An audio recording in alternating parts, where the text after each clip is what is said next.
अस्सलामुअलैकुम my dear students, Amjad Sadiq here. आज हम सेकेंड ईयर बायोलॉजी का चैप्टर इनहेरिटेंस का नेक्स्ट लेक्चर डिस्कस करेंगे। That is sex linkage in humans.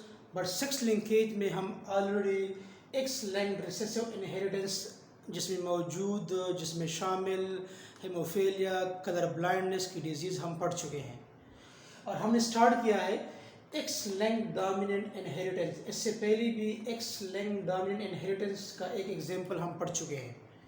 जो क्या था वो था विटामिन डी रेजिस्टेंट रैकेट्स और हाइपोफॉस्फेटेमिक। तो एक एग्जांपल हम एक्स लिंक्ड डोमिनेंट इनहेरिटेंस का पढ़ चुके हैं। अभी 3 और एग्जांपल्स है, उसको भी डिस्कस करना है।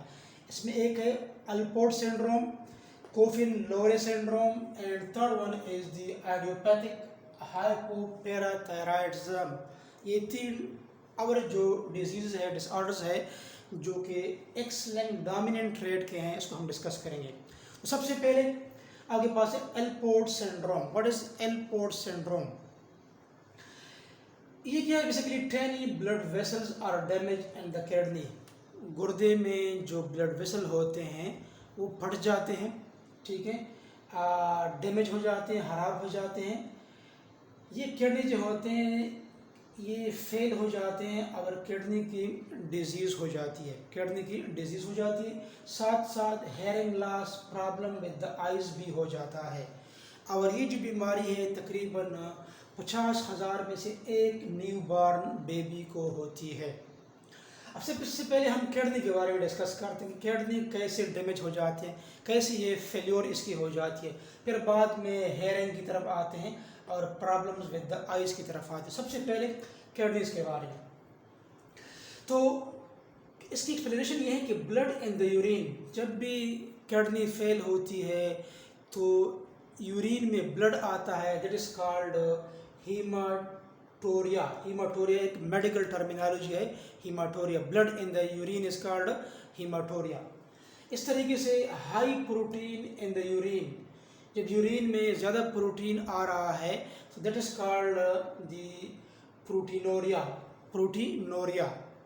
तो ये मेडिकल टर्मिनोलॉजी है, ये एमसीक्यूज़ में आ सकते हैं, ईटा में, एनएमडीकेट में, नीट में, इसमें ये आ सकते हैं, इसको याद कर लें। ये कैसे आता है हम इसको डिस्कस करेंगे। बेसिकली क्या होता है, एक जीन होता है, उसका नाम है COL4A3, ये पहला जीन। दूसरा जीन COL4A4 और तीसरा जीन COL4A5। COL बेसिकली ये कोलेजन प्रोटीन के लिए है, टाइप 4 कोलेजन, ये एक प्रोटीन है। जब भी ये जीन जो होते हैं ये नॉर्मल होते हैं तो टाइप 4 कोलेजन प्रोटीन बनता है जो किडनी के निफ्रॉन का जो ग्लोमेरुलस पार्ट होता है वहाँ पर ये मौजूद होता है। जब ये टाइप 4 कोलेजन प्रोटीन ग्लोमेरुलस में मौजूद होता है तो ये फिर क्या करता है, ये फिल्ट्रेशन करता है, वेस्ट को निफ्रॉन में आने नहीं देते, एक्स्ट्रा वाटर को रिमूव करता है, वेस्ट को आने नहीं देते। एज ए रिज़ल्ट निफ्रॉन से यूरिन जो होता है वो बनता है, यूरिन को यूरिनेट किया जाता है। लेकिन अगर इसी जीन्स में ये जो आपके पास COL4A3, COL4A4, COLA45, ये डिफरेंट नाम्स दिए गए हैं, अगर इसी जीन में म्यूटेशन आ जाए तो फिर क्या हो जाती है, इसी टाइप 4 कोलेजन प्रोटीन में भी खराबी आ जाती है, डिसऑर्डर हो जाता है। तो फिर क्या करता है, ये ग्लोमेरुलस जो होता है ये प्रॉपरली फिल्टरिंग नहीं करता, प्रॉपरली फिल्टरिंग नहीं करेगा तो फिर यूरिन में ये प्रोटीन भी तो ये फिल्टर नहीं होता, प्रोटीन भी यूरिन में आएगा। अगर जो किडनी जो डैमेज हो गए थे उसका ब्लड जो है वो भी यूरिन में आएगा। As a result kidney failure हो सकती है और डेथ भी हो सकती है। तो ये बीमारी बेसिकली ये फर्स्ट जो हमने केस पढ़ा ये एल्पोर्ट सिंड्रोम का फर्स्ट पॉइंट था। दूसरा हमने लिखा हेयरिंग लॉस। हेयरिंग लॉस भी होती है। हेयरिंग लॉस में बेसिकली क्या होता है, जो इनर ईयर होता है उसमें जो कार्टाई रीजन होते हैं, इनर ईयर के इधर आप लोगों ने क्लास मेट्रिक में स्ट्रक्चर ऑफ ईयर पढ़ा होगा, उसमें कार्टाई कार्टिलेजेस होते हैं और स्प्रिंग की तरह कार्टाई। वो कार्टाई बेसिकली क्या करता है, sound waves and to nerve impulses for the brain. इसी कर्टाई इनर ईयर का काम जो ईयर ड्रम के बाद होते हैं, उसका रोल क्या होता है कि साउंड वेव्स को नरो इम्पल्स में चेंज करते हैं और ब्रेन की तरफ लेके आते हैं। फिर ब्रेन जो होता है इसी वेव्स को, इसी साउंड वेव्स को डिस्क्राइब करता है कि किसकी आवाज़ है, किस किस्म का आवाज़ है, क्या कह रहा है ये आवाज़ जो है, ये कोई बंदा जो है, ठीक है। तो ये अब अगर देखिए, अगर ये जो आपके पास टाइप 4 कोलेजन प्रोटीन है, अगर ये भी इधर मौजूद होता है, अगर ये इस म्यूटेट हो जाए बिकॉज ऑफ एनी डिसऑर्डर, तो फिर क्या होता है, तो फिर ये साउंड वेव्स जो होती है प्रॉपरली जो होते हैं ये काम नहीं करते, आपका ईयर जो है प्रॉपरली काम नहीं करते, इवन आपके बॉडी का बैलेंस जो होता है वो भी खराब हो जाता है। तीसरा एल्पर्ट सिंड्रोम में प्रॉब्लम्स विद द आई के साथ क्या प्रॉब्लम हो जाते हैं। तो इधर मैंने लिखा है कि shape of lenses and normal colour of retina ये मेंटेन करता है। बेसिकली ये जीन जब नॉर्मल होते हैं तो टाइप 4 कोलेजन प्रोटीन क्या करता है, बेसिकली आइज के लेंस के शेप और रेटिना के नॉर्मल कलर को क्या करते हैं, इसको मेंटेन करते हैं। लेकिन अगर ये जीन म्यूटेट हो गए हो तो फिर बीमारी आ जाती है, जिसके नतीजे में आपके आइज़ के साथ अगर लेंस में प्रॉब्लम आ जाए, रेटिना में प्रॉब्लम आ जाए तो प्रॉपर पिक्चर नहीं बनेगा, प्रॉपर आपको कोई चीज़ नज़र नहीं आएगा। तो ये क्या है, ये आई से रिलेटेड डिजीज़ जो होते हैं ये प्रोड्यूस हो जाती हैं। ये बेसिकली ये 3 चीज़ जो हमने पढ़ी, कैटनी, हेयरिंग लॉस ईयर के साथ जो है और आइज़ के साथ जो है, ये एल्पोर्ट सिंड्रोम में आते हैं। और दूसरा जो आपके पास है वो क्या है, वो कोफिन लोरी सिंड्रोम है, CLS कोफिन लोरी सिंड्रोम। इसमें क्या होता है, ये रेयर जेनेटिक डिसऑर्डर है, कभी कभार बहुत कम होता है, इसका रेशो भी बहुत कम होता है, जो 40,000 और 50,000 में से सिर्फ एक केस जो होता है वो कोफिन लोरी सिंड्रोम का होता है। इंटेलेक्चुअल डिसेबिलिटी, बॉडी डिसेबल किस्म की हो जाती है, किस तरह अभी हम पढ़ते हैं।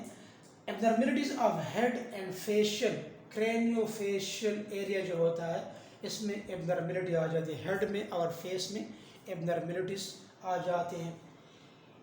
Large soft hands with short thin tapered fingers, tapered fingers, वो फिंगर जो होते हैं वो थिन हो जाते, टेपर्ड हो जाते हैं, हैंड भी शॉर्ट हो जाते हैं, और हाथ जो होते हैं वो सॉफ्ट होते हैं और लॉन्ग बन जाते हैं।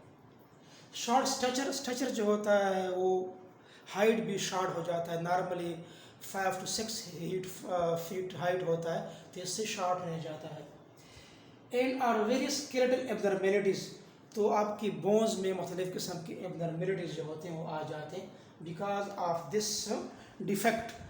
अब इसमें ये डिफेक्ट जो बेसिकली है इसको हम पढ़ते हैं कि किस तरह ये डिफेक्ट आ जाते हैं। अब देखें इसी कोफिन लोरी सिंड्रोम को इधर मैंने एक्सप्लेन किया, इधर देखें जिस तरह मैंने बता दिया कि 40,000 और 50,000 में एक केस होता है, रेयर जेनेटिक डिसऑर्डर है। ये बेसिकली एक जीन होता है, उसका नाम है RPS 6KA3, एक जीन है, उसका नाम क्या है बेसिकली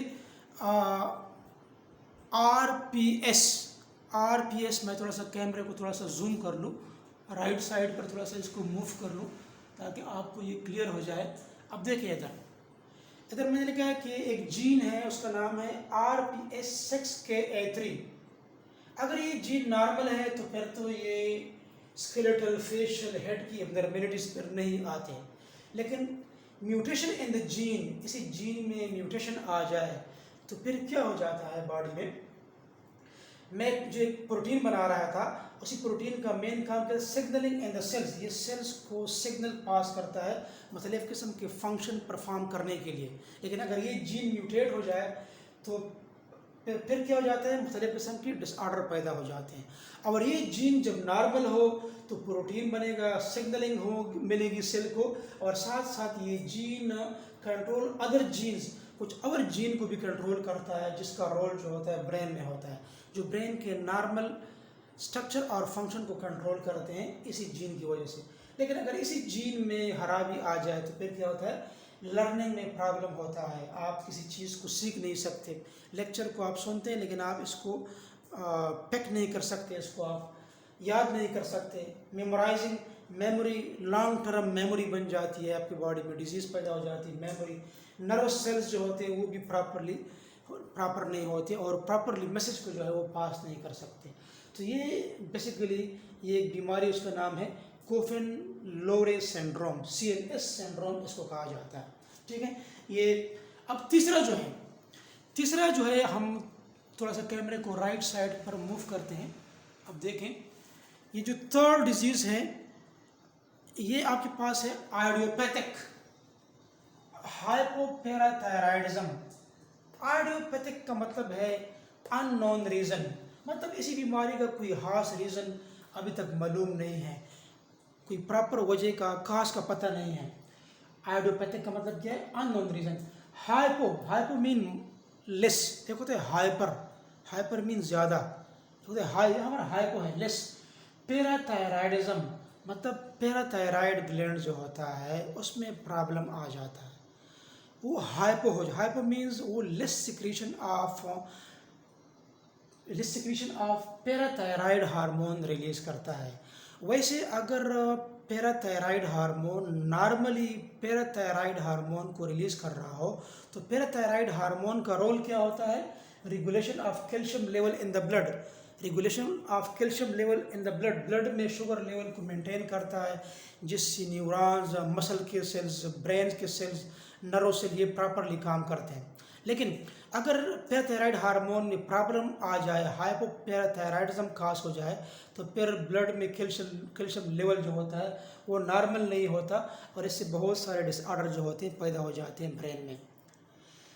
सो ये एक रेयर एंडोक्राइन कंडीशन है। एंडोक्राइन मीन इस तरह के हम कहते हैं एंडोक्राइन ग्लैंड, डक्टलेस ग्लैंड्स। जो एंडोक्राइन ग्लैंड होते हैं ये बेसिकली हार्मोन रिलीज करते हैं, केमिकल रिलीज करते हैं। हार्मोन के लिए कोई प्रॉपर डक्ट, कोई प्रॉपर वेसल नहीं होता, बल्कि ये हार्मोन डायरेक्टली ब्लड में आते हैं और ब्लड इसको टारगेट पॉइंट्स तक पहुंचाते हैं। इसी केमिकल्स को फिर हम हार्मोन कहते हैं। हार्मोन्स को हम डिफाइन करते हैं कि hormones are the chemicals which are produced in one part of the body and perform functions at some other target points. I repeat, hormones are those chemicals which are produced in one part of the body and produce some function at other targeted points. जिस तरह के हम कहते हैं कि insulin hormone है, insulin hormone को produce कौन करता है? पेंक्रियास। काम किधर करता है? ब्लड वेसल में, ब्लड लेवल को कंट्रोल करता है। स्पेशली लीवर में जो एक्स्ट्रा ग्लूकोज होता है वो ग्लाइकोजन में कन्वर्ट करता है। तो पैदा होते हैं एक जगह पर, काम करते हैं दूसरी जगह पर। तो एंडोक्राइन ग्लैंड बेसिकली क्या होते हैं? ये डक्टलेस होते हैं। एक होता है एक्सोक्राइन, हैविंग डक्ट्स, जिसके लिए डक्ट होता है। जिस तरह कि हम कहते हैं कि पेंक्रियास से पेंक्रियाटिक डक्ट आता है, ड्यूडिनम ऑफ स्मॉल इंटेस्टाइन, और पेंक्रियास से 3 किस्म के एंजाइम, पेंक्रियाटिक जूस, ये पेंक्रियाटिक डक्ट की मदद से आते हैं ड्यूडिनम में, अब अपने रोल परफॉर्म करते हैं। तो एक्सोक्राइन होते हैं। यहाँ पर एंडोक्राइन, तो ये हार्मोन से इसका ताल्लुक है। Endocrinology, study of hormones. ठीक है, तो रेयर एंडोक्राइन कंडीशन है, कभी कभार होता है, frequently represented by neuro psychiatric disorder. Neurology, study of neurons, brain से इसका ताल्लुक है। साइकेट्रिक या साइकेट्री, नफ्सियाती, जो डिप्रेशन वगैरह होते हैं, फैमिली प्रॉब्लम्स वगैरह होते हैं, बंदा डिप्रेस्ड होता है, हर किस्म की कन्फ्यूजन का शिकार होता है, तो ये बीमारी ऑटोमेटिकली फिर आ जाते हैं। बंदा जो होता है, न्यूरॉन्स काम नहीं करते, बंदा जो होता है वो साइकी पेशेंट बन जाता है। अब देखिए, इसमें एक तो हमने कहा कि ये क्या है? आइडियोपैथिक है, अननोन रीज़न। बहुत सारे साइंटिस्ट कहते हैं, डॉक्टर कहते हैं, इसका कोई प्रॉपर रीज़न अभी तक मालूम नहीं है कि ये बीमारी क्यों होती है। साथ साथ कुछ साइंटिस्ट ये भी कहते हैं कि removal of parathyroid gland due to surgery के नतीजे में अगर आप पैराथायराइड ग्लैंड को रिमूव कर ले तो ये प्रॉब्लम आ सकते हैं। कुछ कहते हैं कि ऑटो इम्यून डिसऑर्डर भी हो सकता है। आपके बॉडी की अपने इम्यून सेल्स बाज़ औक़ात आपके पैराथायराइड हार्मोन पर अटैक करते हैं। ऑटो मीन सेल्फ, इम्यून भी आपका अपना इम्यून सिस्टम जो होता है इस पर अटैक करते हैं। जेनेटिक डिफेक्ट, अब जेनेटिक डिफेक्ट बेसिकली इसमें आ जाता है। वो क्या है? Basically mutation in the GCM2 gene. ये कहते हैं कि ये कुछ साइंटिस्ट कहते हैं कि ये जेनेटिक डिफेक्ट की वजह से होता है।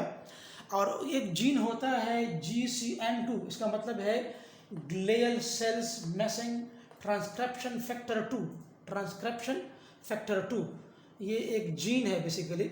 अगर ये जीन नॉर्मल हो तो फिर तो ये नॉर्मली काम करते हैं, लेकिन अगर ये जीन म्यूटेट हो जाए, म्यूटेशन इसमें हो जाए, तो फिर affect embryological development of parathyroid gland, तो आपके बॉडी में पैराथायराइड ग्लैंड की डेवलपमेंट अफेक्ट हो जाती है। कब? जब जीन जो होता है वो म्यूटेट हो जाए।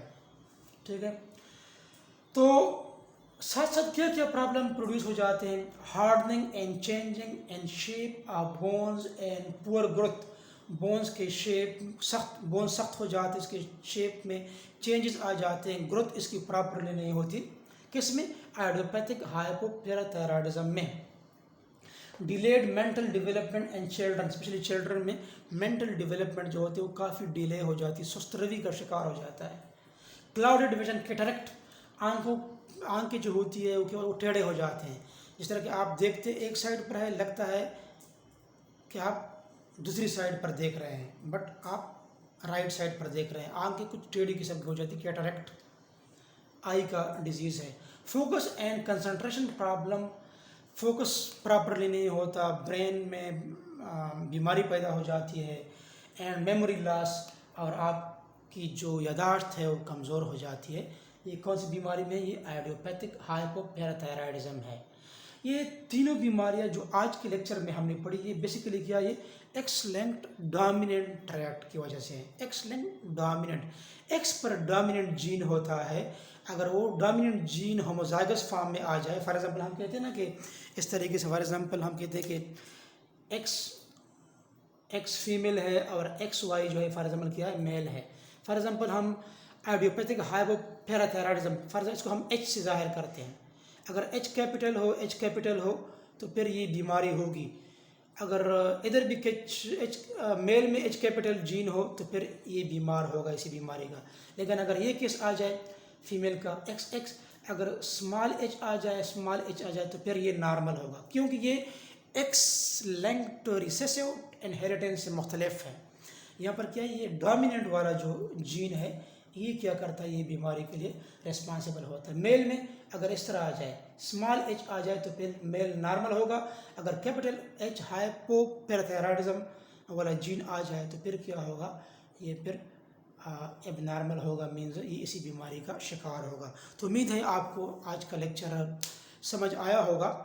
और इससे पहले एक बीमारी तो हम इसका पढ़ चुके हैं, जो मैंने पहले ही बता दिया, vitamin D resistant racket disease, इसको हाइपोफॉस्फेटेमिक जो कहा जाता है। ये 4 बीमारियां एक इससे पहले लेक्चर में हम पढ़ चुके हैं और 3 जो है हमने अभी पढ़ लिए। उम्मीद है आपको समझ आया होगा।